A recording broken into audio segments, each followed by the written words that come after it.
আসসালামু আলাইকুম। কানিশমাদের মর্দে এবং টাইপ 3 হচ্ছে কর্মধারয় সমাস।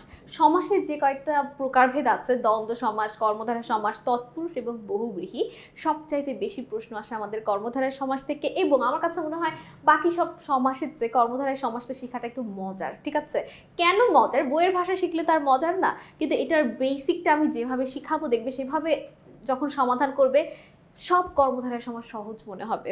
এখন যদি আমি তোমাদের বেসিকের ক্লাসটা না নিয়ে ডিরেক্ট কর্মধারয় সমাস পড়াই, বলবো যে এটা কিভাবে হলো, এটা কিভাবে চিনবো, কোনটা উপমান, কোনটা উপমিত, কোনটা রূপক, কোনটা মধ্যপদলিপি, চেনা খুবই দায় হয়ে যায়। তাহলে দেখো, আমি একটু তোমাদের কিছু আলোচনা করে নিতে চাই ক্লাসটা শুরু করার আগে। কর্মধারয় সমাস পরপদ প্রধান সেটা আমরা জানি।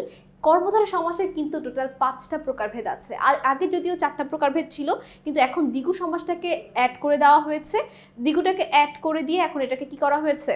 5 প্রকার করে দেওয়া হয়েছে। তো এই যে 5 প্রকার কর্মধারয় সমাস আছে, এই 5 প্রকারের মধ্যে আমরা 3 প্রকার এখানে পেয়ে গিয়েছি। একটা হচ্ছে উপমান, একটা উপমিত, আর একটা হচ্ছে রূপক। দ্বিগুকে যেহেতু এখন অ্যাড করে দিয়েছে, তাই দ্বিগু সম্পর্কে আগে একটু বলে নেই। দ্বিগু সমাস হচ্ছে যার শুরুতে সংখ্যা থাকে, অর্থাৎ যখন একটা সমাস দেখবো আমরা পরপদকে প্রাধান্য দিচ্ছে, আবার শুরুতে সংখ্যা আছে। শুধুমাত্র সংখ্যা থাকলে যে দ্বিগু তা কিন্তু না, পরপদকে প্রাধান্য দিতে হবে এবং শুরুতে সংখ্যা থাকতে হবে। যখন আমরা দেখবো পরপদকে প্রাধান্য দিচ্ছে আবার শুরুতে সংখ্যা আছে, সেটা হয়ে যাবে কি আমাদের কর্মধারা, মানে দ্বিগু কর্মধারয় সমাস। ঠিক আছে, বাকি যে 3টা প্রকারভেদ আছে, উপমান, উপমিত এবং রূপক, এই 3টা প্রকারভেদ চেনার একটা সহজ উপায় আমি এখন তোমাদের শিখাবো। দেখো, আমি এখানে লিখেছি কি, কাজল কালো, সিংহ পুরুষ, মন মাঝি। কাজল কালো, এটা কি বাস্তবে সম্ভব? অবশ্যই সম্ভব। দেখো, আমার হাতের কলমটাই কাজল কালো, ঠিক আছে, আমার বোরখাটা কাজল কালো, অর্থাৎ কাজলের মতো কালো রং বাস্তবে হয় বা এটা সম্ভব। এই জন্য আমি কাজল কালো পাশে লিখলাম সম্ভব। সিংহ পুরুষ, এটা কি সম্ভব নাকি অসম্ভব? একটা ছেলে কখনো সিংহ হয়ে যেতে পারে বা একটা সিংহ কখনো ছেলে হয়ে যেতে পারে? এটা আসলে বাস্তবে সম্ভব না, এগুলো কাল্পনিক। অর্থাৎ 7 ভাই চম্পয় যেমন ভাই থেকে ফুল হয়ে যাচ্ছে, ফুল থেকে ভাই হয়ে যাচ্ছে, এটা আসলে কাল্পনিক বা কার্টুন বা এটা কাল্পনিক জগতে সম্ভব, তাই এটার পাশে আমরা লিখেছি অসম্ভব। মন মাঝি, এটা কি সম্ভব নাকি অসম্ভব? এটা মনের মধ্যে কি নৌকা থাকে যে মাঝি থাকবে? এটাও অসম্ভব। যেটা সম্ভব সেটা তো সম্ভব, কিন্তু এখন 2টা অসম্ভব হয়ে গেছে, উপমানও অসম্ভব, রূপকও অসম্ভব। এখন এই 2টার মধ্যে একটা পার্থক্য বের করতে হবে। এই জন্য দেখো, সিংহ পুরুষের যে পূর্বপদ সিংহ আর পরপদ পুরুষ, মন মাঝির পূর্বপদ মন আর পরপদ মাঝি। সিংহ এটা কিন্তু দেখা যায়, সিংহ দেখা যায়। পুরুষ এটাকেও দেখা যায়, অর্থাৎ সিংহকেও দেখা সম্ভব, পুরুষকেও দেখা সম্ভব। ঠিক আছে, অর্থাৎ এটা দৃশ্যমান, তাই আমরা কিন্তু এটার পাশে লিখেছি দৃশ্যমান। মন মাঝি, মন মাঝি অসম্ভব, কিন্তু দেখো মন এটা দেখাও যায় না, মাঝি দেখা যায়, অর্থাৎ যে কোনো একটা দেখা না গেলেই সেটা অদৃশ্য, কারণ এখন এটা এক পদ হয়ে গেছে। তাই দেখো, যেটা সম্ভব সেটা হচ্ছে উপমান কর্মধারয় সমাস, যেটা অসম্ভব কিন্তু দেখা যাবে। দেখো, যেটা সম্ভব সেটা দেখা গেলেও সম্ভব, দেখা না গেলেও সম্ভব, ওইটা আমাদের দেখার বিষয় না। সম্ভব মানে উপমান, চোখ বন্ধ করে। যেটা অসম্ভব তারপর আমরা দেখবো এটা দেখা যায় নাকি দেখা যায় না, দেখা গেলে উপমিত, দেখা না গেলে রূপক। খুবই সহজ বের করা। এরপর আমরা একটু ব্যাস বাক্য বের করাগুলো শিখে যাব। দেখো, মাঝে ন্যায় বসবে, অর্থাৎ উপমানের মাঝে ন্যায় বসবে। এই যে কাজল কালো, কাজল এবং কালোর মাঝে যদি আমি ন্যায় বসে, তাহলে কি হয়? কাজলের ন্যায় কালো। আমি যদি তোমার সিংহ পুরুষের শেষে ন্যায় বসে, তাহলে কি হয়ে যায়? সিংহ পুরুষের ন্যায়। কিন্তু একটা সিংহ তো পুরুষের মতো হয় না, পুরুষ সিংহের মতো হয়। অর্থাৎ শুধুমাত্র উপমিতর ক্ষেত্রে, ঠিক আছে, শুধুমাত্র উপমিতর ক্ষেত্রে পরপদটাকে আমাদের সামনে নিয়ে যেতে হবে, বাদ বাকি কোনোটার ক্ষেত্রে কিন্তু না। শুধুমাত্র উপমিতর ক্ষেত্রে পরপদ সামনে চলে আসবে, তাই কি হবে? পুরুষ সিংহের ন্যায়। ঠিক আছে, মন মাঝির মাঝে রূপ বসাতে হবে। ঠিক আছে, মন মাঝির কি করতে হবে? মাঝে রূপ বসাতে হবে। তাহলে এটা কি হবে? মন রূপ মাঝি, মন এবং মাঝির মাঝে রূপ। এভাবে আমরা প্রত্যেকটার ব্যাস বাক্য বের করতে পারবো। আর ব্যাস বাক্য বের করতে পারলে এখন আমরা একটু যদি কয়েকটা এমসিকিউ সমাধান করি, তাহলে আমরা বুঝতে পারবো যে কতটুকু আমরা আসলেই কর্মধারয় সমাসটা বের করতে পারবো। ও, তোমাদের তো একটা কথা বলাই হয়নি মধ্যপদলিপি নিয়ে। মধ্যপদলিপি কর্মধারয় সমাস হচ্ছে যার মাঝের পদ লোপ পেয়ে যাবে। নির্দিষ্ট কিছু মধ্যপদলিপি আছে, ঘুরিয়ে ফিরিয়ে সেখান থেকে প্রশ্ন আসে যেহেতু, তাই এখানে যে মধ্যপদলিপিগুলো আমি সমাধান করব সেগুলো করলে ইনশাল্লাহ কমন পেয়ে যাবে। আচ্ছা, আমরা আমাদের প্রথম প্রশ্নে চলে যাই। দেখো, প্রথম প্রশ্নে বলা আছে মধ্যপদলিপি কর্মধারয় সমাসের উদাহরণ কোনটি? এখানে আমাদের মধ্যপদলিপি নিয়েই জানতে চেয়েছে। দোয়াত কলম, সাহেব বিবি, সাহিত্য সভা, মন গড়া। এই যে সাহিত্য সভা যে আছে না, এটা হচ্ছে আমাদের মধ্যপদলিপি, কারণ এটার ব্যাস বাক্য হচ্ছে সাহিত্য বিষয়ক সভা। সাহিত্য বিষয়ক সভা হচ্ছে সাহিত্য সভা। মহাকীর্তি এর সঠিক ব্যাস বাক্য কোনটি? দেখো মহাকীর্তি এটা একটু ফিমেল ভার্সনের মধ্যে যাবে, তাই মহতি যে কীর্তি সেটা হচ্ছে সঠিক উত্তর। উপমান কর্মধারয় সমাসের উদাহরণ কোনটা? আমরা কিছুক্ষণ আগেই জেনে এসেছি উপমান মানে যেটা বাস্তবে সম্ভব। তাহলে দেখো সাহিত্য সভা এটা তো মধ্যপদলোপী, পুরুষ সিংহ এটা তো বাস্তবে সম্ভব না, ক্রোধানল এটাও বাস্তবে সম্ভব না। এই যে অরুণ রাঙাটা যে আছে, অরুণ মানে সূর্য, রাঙা মানে রঙিন, সূর্য তো রঙিনই হয়, সূর্য তো সাদা কালো হয় না, তার মানে এটাই হচ্ছে আমাদের সঠিক উত্তর। দেখেছো খুব সহজ, আমি বললাম না, একবার যদি তোমরা বের করাটা শিখে যাও দেখবে এটা খুব সহজ। এরপরটা দেখো ভ্রমর কৃষ্ণকেশ অর্থাৎ কুচকুচে কালো চুল, এটা অবশ্যই কি বাস্তবে সম্ভব, উপমান, কাজল কালোর মতো ঠিক। চন্দ্রমুখ, চন্দ্রমুখ এটা কি বাস্তবে সম্ভব? এটা কিন্তু বাস্তবে সম্ভব না, একটা মুখ কখনো চাঁদ হয়ে যেতে পারে না, চাঁদ কখনো মুখ হয়ে যেতে পারে না, কিন্তু যেটা সম্ভব না কিন্তু দেখা যায় সেটা হচ্ছে উপমিত। চন্দ্রও দেখা যায়, মুখও দেখা যায়, তার মানে এটা উপমিত। আর আমরা জানি উপমিতর ব্যাস বাক্যের শেষে ন্যায় যুক্ত হয়। তাহলে এখানে দেখো তো কোন অপশনের শেষে ন্যায় যুক্ত হয়েছে? চন্দ্র যে মুখ, চন্দ্ররূপ মুখ, মুখ চন্দ্রের ন্যায়, এটাই হচ্ছে আমাদের সঠিক উত্তর। মহাজ্ঞান এর সঠিক ব্যাস বাক্য কোনটি? এর আগে একটা যদি ফিমেল ভার্সন ছিল, এটা কিন্তু মেল ভার্সনের মধ্যে পড়বে, মহৎ যে জ্ঞান। মুখ চন্দ্রের ন্যায় কোন কর্মধারায় সমাস? মাত্র কিছুক্ষণ আগে জেনে এসেছি, এটা শেষে ন্যায় আছে, শেষে ন্যায় মানেই উপমিত।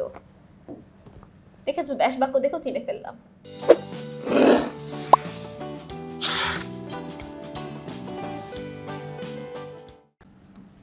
42 দেখো কি বলা আছে, কোনটি উপমান কর্মধারয় সমাস? তুষার শুভ্র, বরফের মতো সাদা, বরফের মতো সাদা রং হওয়া সম্ভব, আর যেটা সম্ভব সেটাই উপমান। কাজল কালো এর সঠিক ব্যাস বাক্য কি? এটা উপমান, যেহেতু এটা মাঝে ন্যায় আসবে, কাজলের ন্যায় কালো, একই আমরা সঠিক উত্তর পেয়ে গিয়েছি। রূপক কর্মধারয় সমাস, সে সমস্ত পদ। রূপক মানে কি? যেটা বাস্তবে অসম্ভব আবার দেখাও যায় না। মহাপুরুষ, ঘনশ্যাম, তুষার শুভ্র আর বিষাদ সিন্ধুর মধ্যে বিষাদ এটা দেখা যায় না, প্লাস বিষাদ সিন্ধু অসম্ভব, তার মানে এটাই আমাদের সঠিক উত্তর। দেখেছো এখন কতটা সহজ হয়ে গেছে, শুধুমাত্র সম্ভব, অসম্ভব, দৃশ্যমান, অদৃশ্যমান, এই চারটা জিনিস যদি তোমরা বুঝে ফেলো, উপমান মানেই সম্ভব, উপমিত মানেই অসম্ভব, দৃশ্যমান, রূপক মানে অসম্ভব, অদৃশ্য, তাহলে দেখো কত সহজ। এরপরের প্রশ্নটা হচ্ছে অরুণ রাঙা, অরুণ মানে সূর্য, রাঙা মানে রঙিন, এটা কি? অবশ্যই বাস্তবে সম্ভব, তাই এটা উপমান কর্মধারায় সমাস। উপমান কর্মধারয় সমাস নিচের কোনটি? বৌভাত, মুখচন্দ্র, মহানবী, কাজল কালো, কুসুম কোমল, অরুণ রাঙা। মাত্র কিছুক্ষণ আগে অরুণ রাঙা দেখে আমরা বুঝতে পারছি। নিচের কোনটি উপমিত কর্মধারয় সমাস? যেটা অসম্ভব কিন্তু দৃশ্যমান, আবার এখানে ব্যাস বাক্যে যেটা শেষে ন্যায় থাকবে, তুষারের ন্যায় শুভ্র এটা উপমান, মন রূপ মাঝে এটা রূপক, অরুণের ন্যায় রাঙা এটাও উপমান, ন্যায় শুধু শেষে আছে পুরুষ সিংহের ন্যায়। খুব সহজ, আসলে এতক্ষণ তো সহজ ছিল না, এখন যেহেতু তোমরা শিখে ফেলেছো নিয়মটা তাই এতটা সহজ। এই জন্যই তো সমাজকে মানুষ ভয় পায়, কারণ সমাজ আসলে ভালোভাবে শেখার সুযোগটাই তারা পায় না। আচ্ছা তাহলে দেখো তুষার শুভ্র এটা উপমান, কারণ এটা বাস্তবে সম্ভব, তাহলে এটা কি হবে? তুষারের ন্যায় শুভ্র। এক। স্মৃতিসৌধ কোন কর্মধারয় সমাস? স্মৃতিসৌধর ব্যাস বাক্যটা যদি বলি, স্মৃতি রক্ষাত্রে যে সৌধ, স্মৃতি রাখার জন্য এই সৌধটা তৈরি করা হয়েছে, রক্ষা করার জন্য স্মৃতিকে, তাহলে এই জন্য এটা কি? মাঝের পদ লোপ পেয়েছে, মধ্য পদলোপী কর্মধারয় সমাস। সাধারণ ধর্ম থাকে কোন কর্মধারয় সমাসে? যেটা বাস্তবে সম্ভব সেটাই তো সাধারণ ধর্ম রাখবে, উপমান কর্মধারয় সমাস। সংখ্যাবাচক শব্দের বিশেষ পদের যে সমাস হয় তার নাম কি? দেখো আমি কিছুক্ষণ আগে তোমাদের বলেছিলাম যে আগে দ্বিগু সমাসটা যদিও আলাদা একটা সমাস ছিল, কিন্তু এখন এটাকে কর্মধারয়ের একটা অংশ করে দেওয়া হয়েছে, এই জন্য এটা কি হয়ে যাবে? দ্বিগু কর্মধারয় নামে, ঠিক আছে। এরপর দেখো নিচের কোনটি ব্যাস বাক্যে যে যোজক রয়েছে? যে যোজক আছে কোনটায়? বেগুন ভাজা, ত্রিফলা, ঘর জামাই নাকি চৌচালা? তাহলে দেখো এটা উত্তরটা কি হবে? বেগুন ভাজা, ঠিক আছে, তেলে ভাজা যে বেগুন। নিচের কোন সমস্ত পদটি উপমান কর্মধারয় সমাস? মুখচন্দ্র, শশব্যস্ত, পদ্ম আখি, সিংহ পুরুষ। দেখো বাকি যে তিনটা আছে এটা দেখেই বোঝা যাচ্ছে এগুলো আসলে অসম্ভব, শুধুমাত্র একটা এখানে সম্ভব।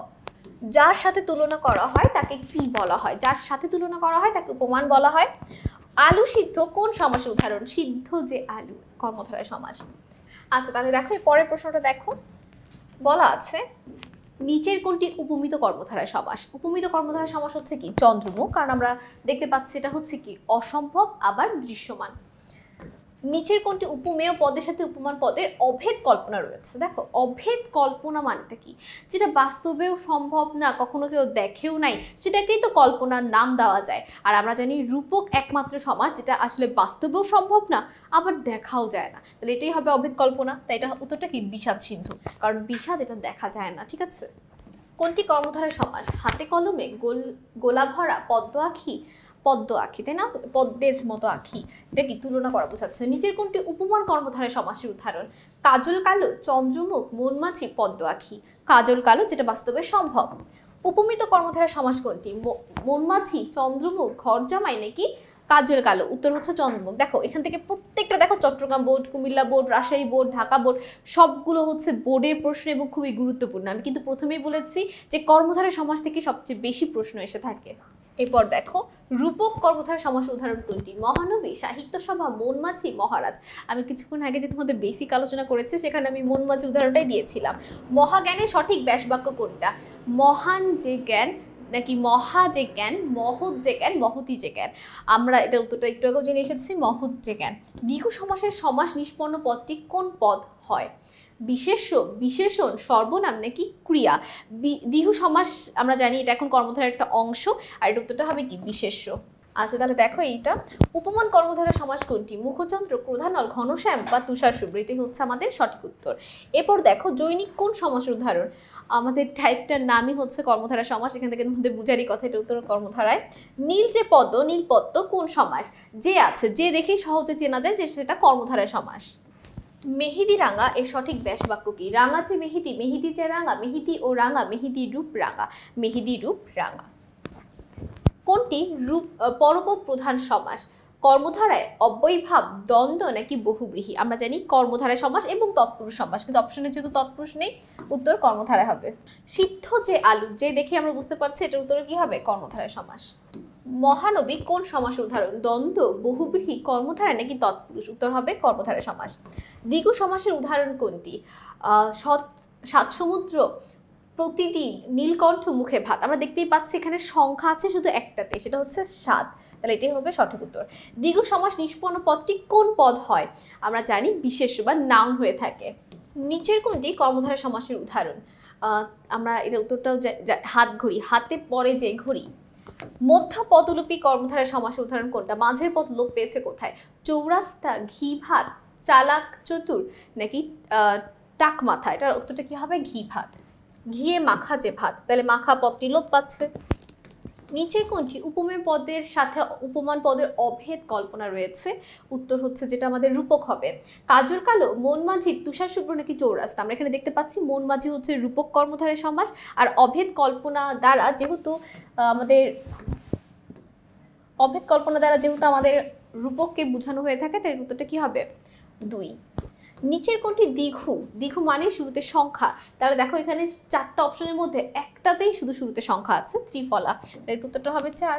সংখ্যা দেখে দ্বিঘু সমাস চেনা যায়।